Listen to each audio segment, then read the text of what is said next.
தாவேக்காவினர் கரூர் துயர சம்பவத்துக்கு கம்பு சுத்திட்டு இருந்தாங்க. அரசாங்கம் தான் இதுக்கு பொறுப்பேற்கணும், செந்தில் பாலாஜி தான் பொறுப்பேற்கணும் அப்படின்னு சொல்லி. ஆனால் நீதிமன்றத்துக்கு வரும்போது அப்படியே பல்டி அடித்து வேற பல கதைகளையும் பேசியிருக்கிறாங்க.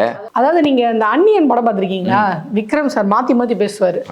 நான் அந்த இந்த பக்கம் அம்பியா, ஐயோ எனக்கு ஒன்றும் தெரியாது விட்டுடுக்கலே அப்படின்வாரு, இந்த பக்கம் அந்நியனா அப்படின்வாரு. அந்த மாதிரி தான் தாவேக்கா வந்து நீதிமன்றத்தில் போய் காமெடி பண்ணியிருக்காங்க. வெளியே மக்கள்கிட்ட எவ்வளோ தூரம் வந்து வதந்திகளை கட்டவிழ்க்க முடியுமோ அந்த மாதிரியான ஆதாரமற்ற வதந்திகளை கட்டவிழ்க்கிறது. இந்த நீதிமன்றத்தில் போய் அந்த மாதிரிலாம் நீங்கள் வதந்திகளை கட்டவிழ்த்தீங்கன்னா அதுக்கான ஆதாரத்தை கொடுத்தாங்க. இப்போ உதாரணத்துக்கு வந்து வெளியே என்ன சொல்லிட்டு இருந்தாங்க, கரூரில் நடந்த இந்த பிரச்சனைக்கு முழுக்க முழுக்க காரணம் செந்தில் பாலாஜி அவர்கள் தான்.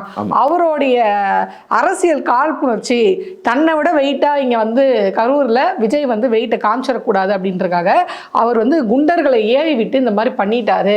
ரைட்டு, இது நீ வந்து இப்போ மக்கள் மத்தியில் நீங்கள் பதிவு பண்ணது. இப்போ நீங்கள் இது நீதிமன்றத்தில் போய் என்ன சொல்லியிருக்கணும், செந்தில் பாலாஜி இந்த மாதிரி வேணும்னே எங்களுடைய கூட்டத்தில் ஆட்களை இறக்கி இப்படி பண்ணிட்டாங்கன்னு பேசி இருக்கணுமா இல்லையா? வெளி ஆட்கள் வந்து புகுந்துட்டாங்க, அவர் தான் பரப்பிட்டாங்க, அதுக்கப்புறம் பெப்பர் ஸ்ப்ரே அடிச்சிட்டாங்க, சாக்காடைக்குள்ள தள்ளிட்டாங்க. அது மட்டும் இல்ல, 1000 பேர் கத்தியோட உள்ளால புகுந்து அதையும் அவர் செந்தில் பாலாஜி அவர்கள் கேட்டாங்க. 1000 பேர் கத்தியில குத்தி இதுவாயிட்டாங்கன்றீங்களா? 108 பேஷண்ட்ஸ் இது வரையும் அட்மிட் ஆகி ட்ரீட்மெண்ட் பண்ணி வெளியே போயிருக்காங்க. எனக்கு ஒரு பேஷண்ட்டை நீ காட்டு, ஒரே ஒரு பேஷண்ட் இந்த மாதிரி கத்தியில குத்துப்பட்டு ட்ரீட்மெண்ட் பண்ணாங்க, ஒரு ஆதாரத்தை காட்டு. ஏன் உங்களால காட்ட முடியல? பொய், வாயை திறந்தா பூரா பொய்யா. உண்மையிலே இவங்க பொய் சொல்லணும் அப்படின்னு தான் இருக்காங்களா, இல்லைன்னா இவங்க ஒரு திரைப்பட அந்த காட்சி இதுக்குள்ள உள்ள அரசியல சினிமான்னு நினைச்சிட்டாங்க, அதனால தான் இந்த மாதிரி பண்ணிட்டு இருக்காங்க. அதனால தான் நீதிமன்றத்தில் போய் இவ்வளவு தூரம் வெளியே பரப்புனீங்களா செந்தில் பாலாஜி தான் காரணம்னு. ஏன் நீதிமன்றத்தில் போய் ஒரு வாரத்தை கூட செந்தில் பாலாஜி அவர்களை பத்தி ஏன் பேசல? இவர் தான் இந்த மாதிரி பண்ணாரு. அப்படி பேசினா இவங்க ஆதாரத்தை சமர்ப்பிக்கணும்.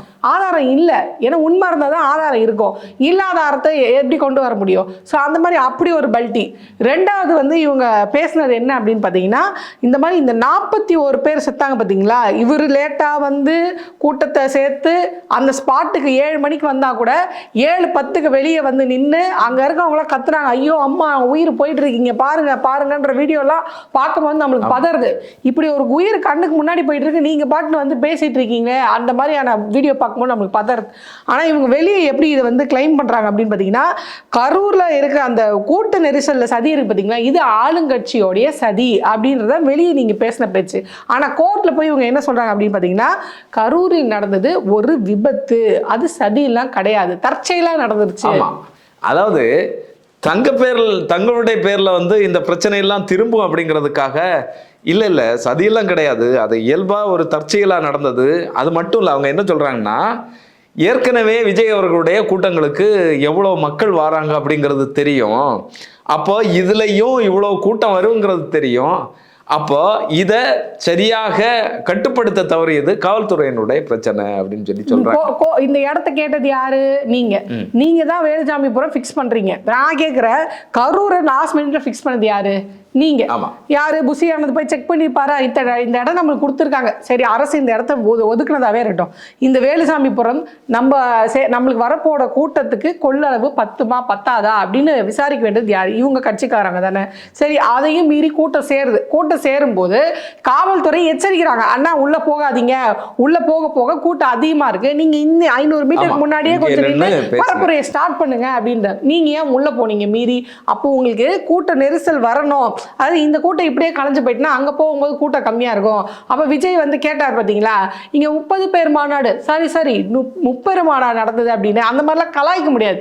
அப்ப அவங்க கிரிட்டிசைஸ் பண்ணும், திமுகவுடைய வெற்றி வந்து ஒண்ணும் கிடையாது, பாரு எனக்கு எவ்வளவு கூட்டம் இருக்கு பாரு அப்படின்னு காட்டணும், எனக்கு பிரம்மாண்டமான கூட்டம் இருக்கு அப்படின்னு காட்டணும்ன்ற ஒரே காரணத்துக்காக இங்க ஏற்கனவே கூடிய கூட்டம், அதுவும் காலையில இருந்து ஏற்கனவே கூடிய கூட்டம், நீங்க கூட்டிட்டு வந்த கூட்டம், இந்த கூட்டம் எல்லாம் ஒன்னா சேர்ந்து, அதுவும் நீங்க முகத்தை காட்டாமலே வந்தது, பிற்பாடு களத்துக்கு வந்து 7:10க்கு வெளியே வந்தது, இதெல்லாம் சேர்ந்து இங்க ஒரு மிகப்பெரிய விபரீதத்தை ஏற்படுத்தியிருக்கு. ஆனா கொஞ்சம் கூட கூச்ச நாச்சம் இல்லாம இது திமுகவின் சதி அப்படின்னு இங்க பேசியிருக்கீங்க. ஆனா கோர்ட்ல போய் இல்லவே இல்லை, இது ஒரு விபத்து, தற்செயலா நடந்தது. ஏன் கோர்ட்ல போய் அப்ப ஏன் மாத்தி பேசுறீங்க? ஆமா, இதுல இன்னொரு விஷயம் பாத்தீங்கன்னு சொன்னா, ஏற்கனவே அவங்க பேசியிருந்தது, இதுல வந்து நாங்க எங்களுடைய தொண்டர்களை அழைக்க முடியும், மற்றபடி யாரை நாங்க வரக்கூடாதுன்னு சொல்ல முடியாது அப்படின்னு சொல்றாங்க. கூட்டம் வரதை நாங்க தடுக்க முடியாது.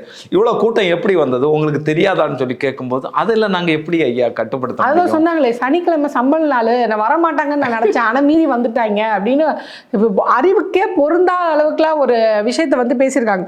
இது மட்டும் இல்லாம இவங்க தாவேகா மக்கள் கிட்ட பரப்புன அடுத்த வதந்தி என்னன்னு பாத்தீங்கன்னா, 41 பேரோட உயிரிழப்புக்கு அரசு தான் பொறுப்பு ஏத்துக்கணும் அப்படின்னு சொல்றாங்க. அரசு எப்படி பொறுப்பு ஏத்துக்கும்? 41 பேரோட உயிரிழப்புக்கு கூட்டத்தை கூட்டினது நீங்க, கேட்டா காவல்துறை, அதாவது போதிய காவல்துறை நீங்க கொடுக்கல, அவங்களுடைய பாதுகாப்பு இல்லாதனால தான் இந்த மாதிரி ஒரு அசம்பாவிதம் நடந்து போச்சு. சரி, இதே வாதத்தை நீங்க வந்து நீதிமன்றத்துல போய் நீங்க சொன்னீங்களா அப்படின்னு கேட்டா, அங்க போய் அப்படியே அந்தர்பல்ட்டி அவர் புசியானது. அதாவது விஜய் வந்து சொல்றாரு, சிஎம் சார் நீங்க வந்து மிரட்டி பார்க்கணும் அப்படின்னா என்ன மிரட்டி பாருங்க, என்னோட தொண்டர்கள் மேல கையை வைக்காதீங்க அப்படின்னு டைலாக் பேசுற அதே டோனு பேசுறாரு. இப்போ உங்க புசியானது உங்களுடைய கட்சியால் தான் அவர் போய் சொல்றாரு, எவன் எக்கேடு கெட்ட போனா எனக்கு என்ன ஐயா, முன்ஜாமீனை கொடுங்க ஐயா, அதுக்கு தான் நீங்க அரெஸ்ட் பண்ணிட்டீங்களா, நான்லாம் பொறுப்பு ஏத்துக்க முடியாது, நான் வந்து எப்படி அதுக்கு பொறுப்பு ஏத்துக்க முடியும், அதுக்கு தான் நீங்க வந்து அதுதான் கரூருடைய மாவட்ட செயலாளர் வந்து இதுக்கு பொறுப்பேற்றுக்கணும்னு அவரே சொல்லிடுறாரு. இதுக்கெல்லாம் வந்து எங்க மாவட்ட செயலாளர் இருக்கார் இல்லையா, அவர் பொறுப்பேற்றுப்பாரு. பொறுப்பு அவரை கைது பண்ணிட்டீங்களே, அவர்தான் கைது பண்ணிட்டீங்களா, என்ன விட்டுருங்க. அப்ப இங்க வெளியே என்ன சொல்றது, அரசு பொறுப்பேற்றுக்கணும், இந்த பலி எண்ணிக்கை இந்த உயிரிழப்புக்கு காரணம் அவங்களுடைய கவனக்குறைவு, அவங்க வந்து போலீஸ் பாதுகாப்பு போடல. இப்ப இதுதானே நீங்க நீதிமன்றத்தில் சொல்லணும். அங்க போய் என்ன சொல்றீங்க, இல்ல இல்ல அந்த செயலாளர் இருக்காரு பாத்தீங்களா, கரூருடைய மாவட்ட செயலாளர் இருக்கார்ல, அவரு தான் இதுக்கு பொறுப்பு. அப்ப நீங்க மதியானம் அரெஸ்ட் பண்ணிட்டீங்க, இதுக்கப்புறம் என்ன வந்து ஏன் டார்கெட் பண்றீங்க, என்ன விட்டா போதும், எவன் கேட்டு போன. அப்ப கட்சியாவது கிட்சியாவது பாருங்க, உசாரா 2 தலைமை, ஒரு தலைமை வந்து வீட்டுக்குள்ள போய் உட்காந்துட்டாரு, அவருக்கு இசட் பிரிவு பாதுகாப்பு ஒன்றிய அரசு கொடுத்துருச்சு, ஏன்னா அவரோட பி டீம் இல்லையா, அதனால கொடுத்துதான் ஆகணும். இன்னொருத்தர் இங்க தானே பிரச்சனை, நான் டெல்லிக்கு போயிடுறேன் அப்படின்னு நேரடியாக டெல்லிக்கு போயிட்டாரு. இப்ப அங்க பாஜக சேர்ந்த முக்கிய புள்ளிகள் வந்து கூட்டணிக்கான பேச்சுவார்த்தை போகுதுன்னு நியூஸ்லயே வந்துருச்சு ரொம்ப ஓப்பனா. ஸோ இதுக்கு மேலே இவங்க எப்படி முட்டு கொடுப்பாங்கன்னு தெரியல. ஸோ இங்க வெளியே ஒரு பேச்சு, நீதிமன்றத்தில் ஒரு பேச்சு, அப்ப வெளியே இவங்க தொடர்ந்து பொய் செய்திகளை பரப்பிட்டு இருக்காங்க. நீதிமன்றத்தில் ஆதாரத்தை சமர்ப்பிக்கணும், கரெக்டா பிடிச்சிருவாங்க இல்லையா, இந்த மாதிரி பொய்யெல்லாம் அங்க போய் பரப்பிட்டு இருக்க முடியாதுல்ல, அதனால அங்க போய் உண்மையை பேசுறாங்க. ஆமா, இன்னொன்னு இதுல பாத்தீங்கன்னு சொன்னா, இல்ல இவ்வளவு நேரம் வந்து ஏற்கனவே அவங்க சொன்னது வந்து 12 மணிக்கு வந்து விஜய் வந்துருவாரு அப்படின்னு பிரச்சாரம் பண்ணாங்க, அவர்களுடைய மீடியால எல்லாத்துலயுமே பிரச்சாரம் பண்ணாங்க. ஆனா காவல்துறையிட்ட அவங்க எழுதி கொடுத்திருக்கிறது பாத்தீங்கன்னு சொன்னா 3 மணி, 3 மணிலேருந்து 10 மணி. அப்ப நீங்க முதல்ல சொல்லும் போதே பொய் சொல்லி இவ்வளவு பெரிய கூட்டத்தை கூட்டணும் அப்படிங்கிற திட்டமிட்டு முன்னாடியே டைம் சொல்லிட்டா அந்த டைமுக்கே அவர் வந்துருவாரு அப்படின்னு இவங்க வருவாங்க, சேர்ந்துருவாங்க. அதுக்கப்புறம் பாத்தீங்கன்னு சொன்னா இவங்களுக்கு நிகழ்வு எல்லாம் தெரியுது, கூட்டம் எவ்வளவு கூடிட்டு இருக்கு அப்படிங்கிறது தெரியுது. ஆனா நீங்க கரூர் மாவட்ட எல்லையில வந்து அங்கிருந்து கிளம்பும் போதே நீங்க அந்த கூட்டத்தை அப்படியே சேர்த்து கொண்டு வரீங்க. ஒரு 2 மணி நேரத்துக்கு மேல வந்து வாகனத்தை மெதுவாக ஓட்டி நீங்க கூட்டிட்டு வரீங்க. சரி, அது 40 நிமிஷம். ஆமா, வர்றதுக்கு வந்து 2 மணி நேரம், தப்பிச்சு போறதுக்கு 40 நிமிஷம். அப்போ வந்து நீங்க வழிநெடுக்க வந்துட்டு லைட்டை போட்டுட்டு மக்கள்கிட்ட கை காட்டிட்டு போங்க அப்படின்னு சொல்லியிருந்தா, ஜெயலலிதா அம்மையார்லாம் பிரச்சார வேன்ல வரும்போது நம்ம பார்த்துருக்கோம், அவங்க வந்து அந்த லைட் ஃபோக்கஸ் லைட்டை போட்டு அவங்க முகத்தை மட்டும் ஹைலைட் பண்ணி காட்டுவாங்க. அப்படி டாடா காமிச்சு வருவாங்க. இந்த ஜனங்க பார்த்தா போதும்னு நினைக்கிறவங்க பார்த்துட்டு போயிடுவாங்க. இந்த இதுக்கு மேல ஸ்பீச்சை கேட்கணும் அப்படின்னு நினைக்கிறவங்க தான் அங்க இருப்பாங்க. நீங்க ஏன் அதை செய்யல அப்படின்ற அந்த கேள்வி வருது இல்லையா, அப்ப வேணும்னு இங்க. ரெண்டாவது இன்னொரு முக்கியமான கேள்வி என்ன கேட்கறாங்க அப்படின்னு பாத்தீங்கன்னா, உங்களுக்கு கொடுக்கப்பட்ட பர்மிஷன்றது பகல் நேரத்துல தானே, நீங்க ஏன் night focus light, night light, generator, இவ்வளோ முன்னேற்பாடுகளும் எதுக்கு நீங்க செஞ்சீங்க? நீங்க பர்மிஷன் வாங்கினது மத்தியானம், உங்களுடைய நிகழ்ச்சி ஏற்பாடு மத்தியானத்துக்குள்ள, இல்லை அதிகபட்சமா ஒரு 3-4 மணிக்கோட.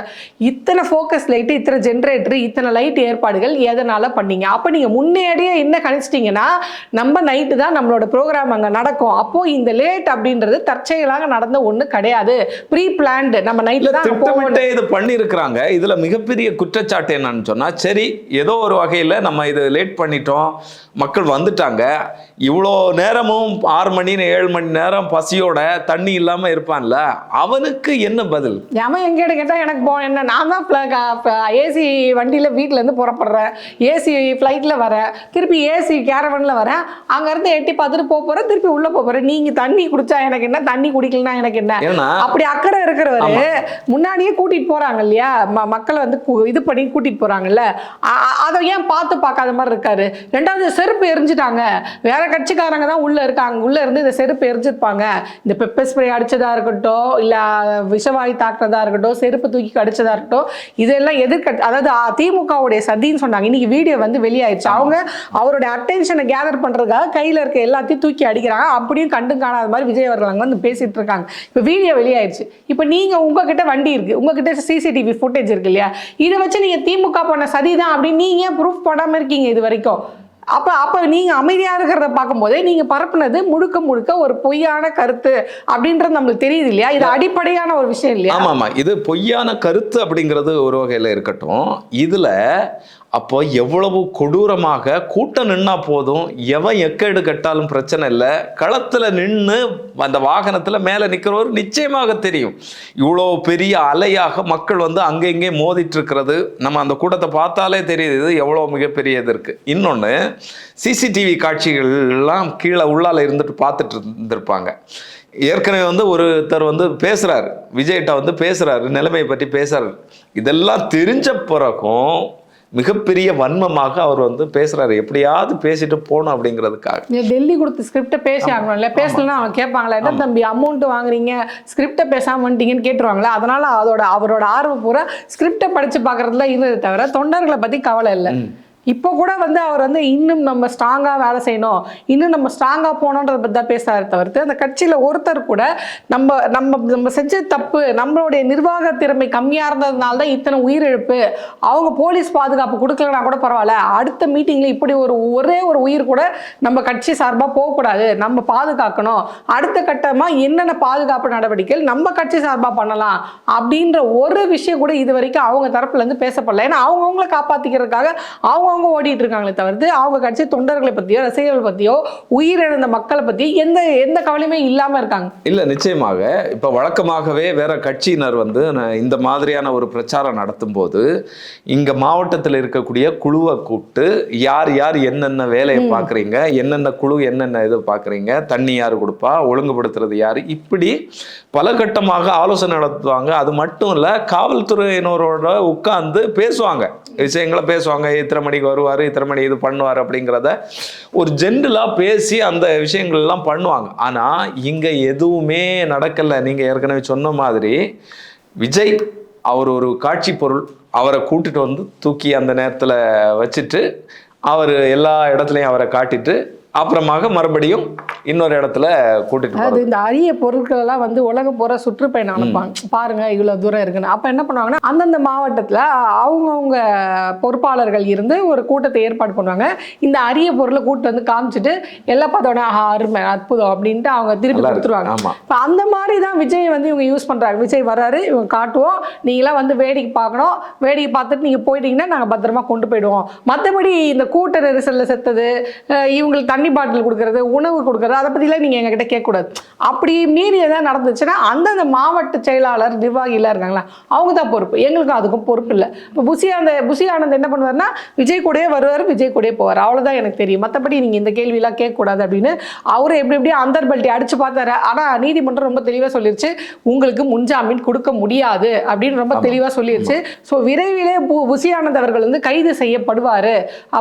அவரோடு சேர்த்து நிர்மல்குமார் அவர்களும் கைது செய்யப்படுவாங்க அப்படின்னு எதிர்பார்க்கப்படுது. ஸோ இவங்க ரெண்டு பேரோட கைதுக்கு அப்புறம் அடுத்த கட்டமாக இருக்கக்கூடிய ஆதவ அர்ஜுனா விஜய் இவர்கள் மீது கைது நடவடிக்கை பாயுமா, ஏன் விஜய் அவர்கள் மீது இன்னும் எஃப்ஐஆர் கூட போடப்படாம இருக்கு, நீதிமன்றமே கேட்டிருச்சு. ஆமாம், நீதிமன்றம் கேட்டிருக்கு. நமக்கு இருக்கக்கூடிய ஒரே பார்வை என்னன்னா, இப்படி ஒரு தாண்டோண்டித்தனமான கூட்டம் வந்து இப்படிப்பட்ட ஒரு கட்சி, அதை கட்சின்னே சொல்றதுக்கே அருவருப்பாக என்ன மாதிரி கட்சி அப்படின்னு நீதிபதியே கேட்டார். இப்படிப்பட்ட சக்திகள் உருவாகிறது மிக மிக மோசம். இன்னும் சொல்ல போனா விஜய் அவர்களுக்கு கரூர்ல என்ன நடந்தது அப்படிங்கிறது இதுவரைக்கும் தெரியுமாங்கிறதே தெரியல. ஏன்னா அவரை வேற ஒரு பிம்பத்துல வச்சிருக்கிறாங்களோ, வேற ஒரு சக்தி அப்படி வச்சிருக்கோ அப்படிங்கிறது தான் நமக்கு தோணுது. ஏன்னா அவருடைய வீடியோ எல்லாம் நீங்க பாருங்க, இதை பற்றி ஒரு சாதாரண மனிதனுக்கு இருக்கக்கூடிய, ஒரு கட்சி தலைவரை விடுங்க, ஒரு சாதாரண மனிதனுக்கு இருக்கக்கூடிய ஒரு பார்வை கூட இல்லை. அவர் இன்னுமே சினிமா டயலாக்கு, இன்னுமே வந்து சினிமா பிம்பம், அதுதான் அவருடைய மனசுல இருக்கிறதும் அவருடைய பிம்பத்துல இருக்கிறது எல்லாமே. ரெண்டாவது, எனக்கு இந்த கூட்டத்தை பார்க்கும்போது ரொம்ப பயமா இருக்கு. அதாவது எல்லாரும் வந்து ஆர்எஸ்எஸ் ஓட இதை வந்து பொருத்தி பார்க்குறாங்க. ஆர்எஸ்எஸ், பாஜக வடநாட்டில் இருக்க பார்த்தீங்களா, அவங்களோட இதை வந்து பொருத்தி பார்க்குறாங்க. எனக்கு இன்னும் ஒரு படி மேலே போய் என்னன்னா, ஆர்எஸ்எஸ் கூட இந்துத்துவாவை பரப்பணும் அப்படின்ற ஏதோ ஒரு கொள்கை இருக்கு. அவங்க அதை சார்ந்து இயங்குவாங்க. அது ஏன் பண்றோம், எதுக்கு பண்றோம்லாம் தெரியாது. தலைமை என்ன சொல்லுது, இந்துத்துவாவை பரப்ப சொல்லுது. அதனால நான் இந்துத்துவா பரப்புறேன். நான் எதுக்கு கலவரம் பண்றேன், இந்து மதத்தை எடுத்துட்டு போய் மக்கள் கிட்ட சேர்க்கறதுக்காக நான் கலவரம் பண்றேன். இந்த கொள்கையாவது ஆர்எஸ்எஸ் கிட்ட இருக்கு. இவங்களோட கொள்கை என்ன? தாவேகா கட்சி தொண்டர்களுடைய கொள்கை என்ன? இவங்களுக்கு எந்த கொள்கையுமே கிடையாது. நம்ம வரோம், என்ஜாய் பண்றோம், பைக்கை இதுக்கு அதுக்கும் ஓட்டுறோம், கத்துறோம், விஜய் அதாவது தளபதி தளபதி டிவிக்கேன்னு கத்துறோம், அவ்வளவுதான். என்ஜாய் பண்றோம். இந்த நிமிடத்தை நம்ம என்ஜாய் பண்ணிட்டு இருக்கோம். ஸோ கொஞ்சம் நினைச்சு பாருங்க, இப்போ விஜய் அவர்கள் என்ன சொன்னாலும் இவங்க வந்து என்ன வேணாலும் செய்யற நிலைமையில இவங்க இருக்கிறாங்க. இவ்வளோ பெரிய பிரச்சனைக்கு அப்புறம் கூட வி ஸ்டாண்ட் வித் விஜய் செஞ்சது சரிதான், அண்ணா நீங்க மீண்டு வாங்க, நாங்க உங்க கூட துணைக்கி நிக்கிறோம் அப்படின்னு எதை பத்தியுமே கவலைப்படாம இவங்க அவருக்கு சார்பா பேசுறாங்க.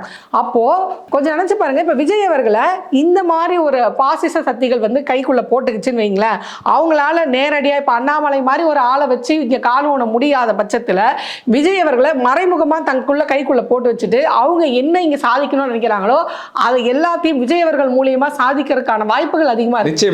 நாளைக்கு விஜய் அவர்கள் வந்து இதை எதிர்த்து பேசுங்க தம்பிங்களா, இது வந்து தப்பு தம்பிங்களா, இவங்க இப்படி பண்ணிட்டு இருக்காங்க, நம்ம இதுக்கு எதிராக குரல் கொடுக்கணும் அப்படின்னா அவங்க அப்படி ஓடுவாங்க. இந்த ஆட்டு மந்தையை இப்படி சூ அப்படின்னா அந்த பக்கம் ஓடும், அப்படி சூ அப்படின்னா அந்த பக்கம் ஓடும். அந்த மாதிரி இவங்க போயிட்டு இருக்காங்க. நம்மளோட கொள்கை என்ன, எதுக்காக நம்ம ஓடிட்டு இருக்கோம்? இப்ப நம்ம வந்து அவர் வந்து சொல்றாரு, பெரியார் வந்து எங்களுடைய கொள்கை தலைவர், பாஜக எங்களுடைய கொள்கை எதிரி அப்படின்னு சொல்றாங்க. நீங்க வந்து 41 பேர் உயிர் விட்டுருக்காங்க உங்க கூட்டத்துக்கு வந்து, ஆனா நீங்க ஜாலியா ஆயுத பூஜை கொண்டாடி இருக்கீங்க.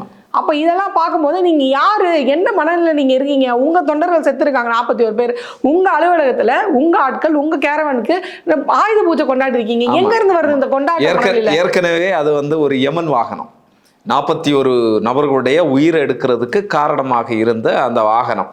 அந்த வாகனத்துக்கு ஆயுத பூஜை நடத்தி அதையும் வந்து நீங்க போஸ்டர் போட்டீங்கன்னா அப்ப நீங்க எந்த மனநிலையில் இருக்கீங்க? அவங்க போட்டாலும் அதை எதிர்த்து கேள்வி கேட்கிற தொண்டர்கள் உங்ககிட்ட இல்லையா? இப்ப திமுக ஒண்ணு பண்ணுதோ இல்ல அதிமுக ஒண்ணு பண்ணுதோ, ஆனா அதோடைய அதிருப்தியை கேள்வி கேட்கறதுக்கு அந்த கட்சியில தொண்டர்கள் இருக்காங்க. இது சரியில்லை. இப்ப உதாரணத்துக்கு எடப்பாடி அவர்கள் பாஜக கூட கூட்டணி வைக்கும் போது எல்லாரும் அதை எதிர்ப்பு தெரிவிக்கிறாங்க. இது எப்படி நீங்க வந்து நம்ம கொள்கைக்கு சம்பந்தம் இல்லாத ஒரு கட்சியோட நீங்க போய் கூட்டணி வைக்கிறீங்கன்னு அந்த கட்சியில இருந்து நிறைய பேர் வெளியேறாங்க. ஒரு பெரிய இது வருது, பெரிய முரண் வருது. ஆனா இங்க அப்படி இல்லை. அவங்க என்ன செஞ்சாலும் அது சரின்ற மனநிலை நீங்க இருக்கிறீங்கன்னா அப்ப உங்களை எப்படி வேணாலும் விஜய் அவர்கள் நினைத்தால் உங்களை எப்படி வேணாலும் இந்த பசங்களை மிஸ்கைட் பண்ண முடியும் அப்படின்றது மிகப்பெரிய ஒரு ஆபத்து. அது வந்து தமிழ்நாடு மாதிரி பாஜக கால் ஊன முடியாத ஒரு மாநிலத்துக்கு மிகப்பெரிய ஆபத்தை அதை கொண்டு போய் விட்டுரும் அப்படின்னு தான் பார்க்கணும்.